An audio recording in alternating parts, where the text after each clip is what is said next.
வெற்றிகரமான சத்தியம் ஆவிக்குரிய வரங்களும் ஊழியங்களும். ஜூலை 31. வரங்களை கண்டறிதல். பகுதி 1. பொதுவான நன்மைக்காக ஒவ்வொருவருக்கும் பரிசுத்த ஆவியானவரின் வெளிப்பாடு கொடுக்கப்படுகிறது. 1 கொரிந்தியர் 12:7. ஸ்டீபன் கோவே எழுதிய முதலானவைகளுக்கு முன்னுரிமை என்கிற சுய உதவி புத்தகம் பிரபலமானது. அதில் நேர மேலாண்மை பற்றி சொல்லியிருக்கிறார். சிலர் எவை முக்கியமானவை என்பதை பார்க்காமல் அவசரத்தின் அடிப்படையில் தீர்மானம் செய்வதாகவும் கோவே விவரிக்கிறார். முதன்மை கொள்கைகளை அடையாளம் கண்டால் நீண்டகால பலனை அளிக்காத விஷயங்களால் திசை திருப்பப்படுவதற்கு பதிலாக சரியான திசையில் நடப்பீர்கள். அவசரம் அல்லாதது, முக்கியமானது, முக்கியமில்லாதது என 4 பகுதிகளை பிரித்து முக்கியமானவைகளின் அடிப்படையில் செயல்படாமல் அவசரத்தின் அடிப்படையில் செயல்பட மக்கள் எவ்வாறு தூண்டப்படுகிறார்கள் என்றும் எந்தெந்த வேலைகளுக்கு என்ன முன்னுரிமை கொடுக்க வேண்டும் என்றும் கண்டுபிடிக்க கோவே உதவுகிறார்.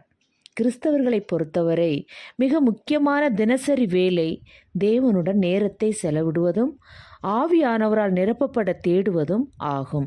கர்த்தர் நம்மை கட்டாயப்படுத்துவதில்லை என்பதால் அவரோடு அமைதியாக நேரம் செலவிடுவதை அவசரமற்ற பகுதிக்கு நாம் மாற்ற வாய்ப்புள்ளது.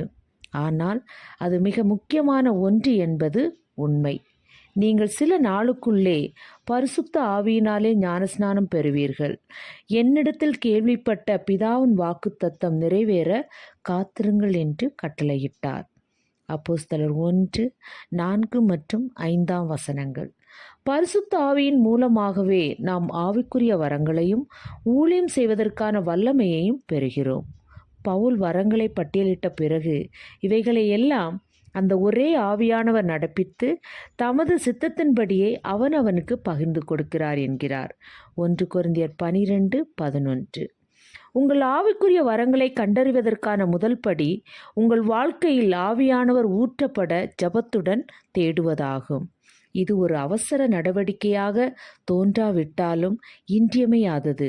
ஏனென்றால் கிறிஸ்துவுக்கு பயனுள்ள ஊழியர்களாக மாறுவதற்கான தெய்வீக திறன்களை ஆவியின் மூலமாக மட்டுமே நாம் அறிந்து கொள்ளவும் பெறவும் முடியும். செயலில் காட்டுங்கள்.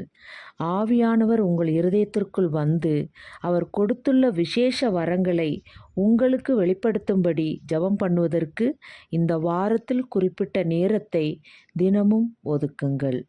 ஆழமான ஆராய்ச்சிக்கு எரேமியா 29:13 மத்தேயு 7:7 மற்றும் 8 எபிரேயர் 11:6.